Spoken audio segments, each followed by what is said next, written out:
আসসালামু আলাইকুম জন। আজকে আমি বানাইতেছি মজাদার এক ভর্তা, যার নাম রাক্ষস ভর্তা। যাই হোক, এটা আমি ফান করে বা মজা করে বলছি। আমি বানাইতেছি আজকে ধনেপাতা ভর্তা। যেহেতু শীতের সিজন, ভরপুর ধনেপাতা চারিদিকে।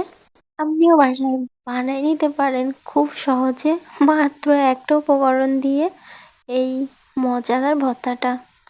ধোয়াটা গরম ভাতে কালো জিরা অথবা ধনেপাতার ভর্তা, আর কি লাগে বলেন? আপনিও বানায় নিতে পারবেন এই রাক্ষস ভর্তাটা। প্রথমে আমি ধনেপাতাগুলো নিয়ে নিলাম, গ্রামের তাজা ফ্রেশ ধনেপাতা। ধনেপাতা যেহেতু মশলা সব প্রকার তরকারিতে ব্যবহার করা হয়, সালাদ হিসেবে খাওয়া হয়, বাঙালি ধনেপাতা ছাড়া চলতেই পারে না, বিশেষ করে যেমন আমি। চলুন আজকে বানাই দেখাবো আপনাদের রাক্ষস ভর্তা, যা আপনি এক নিমিষেই রাক্ষসটাকে সাবার করে ফেলতে পারবেন। আমি এখানে ফ্রেশ ধনেপাতা নিয়ে নিয়েছি অনেকগুলো, আপনাদের ইচ্ছা মতো বাড়িয়ে বা কমিয়ে নিতে পারবেন। ধনেপাতাগুলো আমি ভালো করে পরিষ্কার করে বেছে, অন্য অন্য আগাছা থাকে ধনেপাতার মধ্যে, এটা ভালো করে দেখে নিবেন। যেহেতু মাটির খুব কাছাকাছি হয়, বালি থাকতে পারে, ভালো করে পরিষ্কার করে ধুয়ে নিবেন। এবার এই ধনেপাতাটা বাটার জন্য আমি এখানে প্রসেস করে নিয়েছি বা খোসা ছাড়িয়ে নিয়েছি রসুন, পেঁয়াজ কুচি, কয়েকটা কাঁচামরিচ, কয়েকটা শুকনো মরিচ। এখানে আপনারা আপনাদের ইচ্ছা মতো ঝালের পরিমাণ বাড়ায় বা কমায় নিতে পারেন। এখানে আমি একটা পেঁয়াজ ইউজ করছি আর অনেকগুলা রসুন দিয়েছি, কারণ রসুনটা দিলে একটু বেশি মজা হয়। এবার আমি দিয়ে দিলাম কালো জিরা। কালো জিরার সাথে অ্যাড করলাম শুকনা নিজের ক্ষেতে চাষ করা ধনিয়া, গোটা ধনিয়া। এটা আমাদের জমিতে চাষ করা গত বছরের ধনিয়া। আল্লাহ তাআলার নিয়ামত বা রহমত, গেছে বছর ধনিয়াটা চাষ করা। আর যতক্ষণ না পর্যন্ত ধনিয়ার সিজন আসে, যতক্ষণ পর্যন্ত আবার নতুনভাবে চাষ না হয়, এটাই প্রসেস করে খাওয়া। 12 মাস ধনিয়া চাষ করা যেতে পারে, তবে যেহেতু মৌসুম ভিত্তিক চাষ করা হয় খেতে, যাই হোক কালো জিরাটা আর গোটা ধনিয়াটা স্কিপ করতে পারেন, তবে দিলে আমার কাছে পার্সোনালি ভাল লাগে। এবার তেলের মধ্যে পেঁয়াজ, রসুন, কাঁচা লঙ্কা এবং শুকনো মরিচ দিয়ে আমি ভালো করে ভেজে নেব, ব্রাউন কালার না আসা পর্যন্ত। এবং সামান্য একটু লবণ দিয়ে দিলাম। এখানে একটু সাবধানে নাড়বেন, চুলার হিট লো রাখবেন, কারণ কাঁচামরিচটা ফাটতে পারে তেলে। যেহেতু কাঁচামরিচটা এখানে আমি গোটা ইউজ করছি, আপনারা কেটে দিতে পারেন, তাহলে ফাটবে না। তেল ছিটে চোখে মুখে পড়ার কোনো ভয় থাকবে না। এখানে যেহেতু সবগুলোই মশলা, আপনারা কালো জিরা অথবা গোটা ধনিয়াটা স্কিপ করতে পারেন। শুধুমাত্র কাঁচা মরিচ, শুকনো মরিচ, পেঁয়াজ, রসুন আর কাঁচা ধনিয়া পাতাটা বেটে নিতে পারেন। যাদের মুখে একদম স্বাদ চলে গেছে, দীর্ঘদিন জ্বর ঠান্ডা কিছু খাইতে ভাল লাগে না, বিশেষ করে তাদের জন্য এটা বেশ উপকারী। এমনকি অনেকে শরীরে ব্যথা কমানোর জন্য রসুন ভাজি করে ভর্তা করে বেটে কালো জিরা বেটে খায়।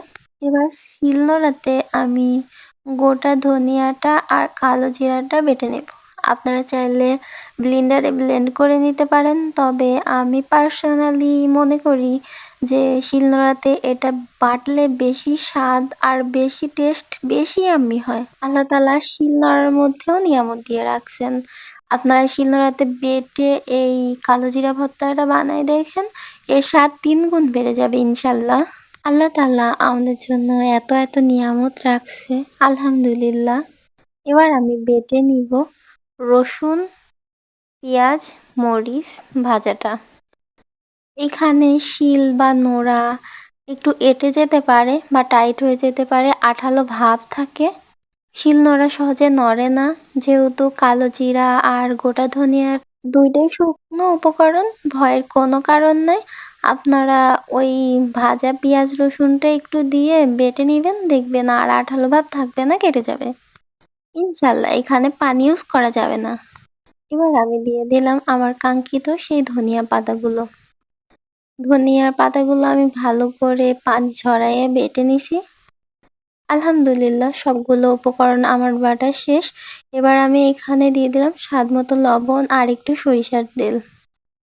অবশ্যই আপনারা এখানে পানি স্কিপ করবেন, কারণ পানিটা দিলে এর টেস্ট আর পাবেন না। কারণ এখানে আমি কোনো প্রকার পানি ইউজ করিনি। আপনারা চেষ্টা করবেন পানিটা স্কিপ করার জন্য, কারণ পানি দিলে কালো জিরা ভর্তার স্বাদটা, আসল স্বাদটা পাবেন না।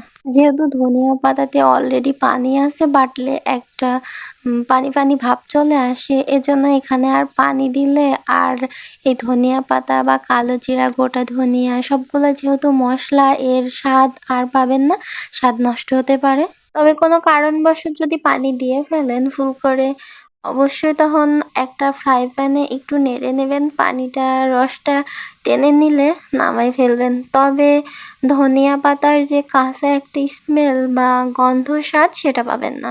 গোটা ধনিয়া, কালো জিরা, পেঁয়াজ, রসুন এগুলা বাটলে শুকনা হয়ে যায়, তবে ধনিয়া পাতাটা মিক্সড করলে দুইটা টেক্সচারে একদম পারফেক্ট একটা স্মুদি ভাব আসে। একটু আঠালো আঠালো, একদম পারফেক্ট ভর্তা। যেহেতু শীতের সিজন, এ সময় ভরপুর ধনেপাতা চারিদিকে পাওয়া যাবে। আপনারা চাইলে এভাবে বানায় নিতে পারেন এই ভর্তাটা। তারপরে গরম গরম ধোয়া ওঠা ভাতে এভাবে রাক্ষসটাকে খেতে পারেন। আপনিও চাইলে এই শীতের সিজনে বানায় নিতে পারেন ঘরে থাকা মশলা আর ধনেপাতা দিয়ে এই রাক্ষসটাকে।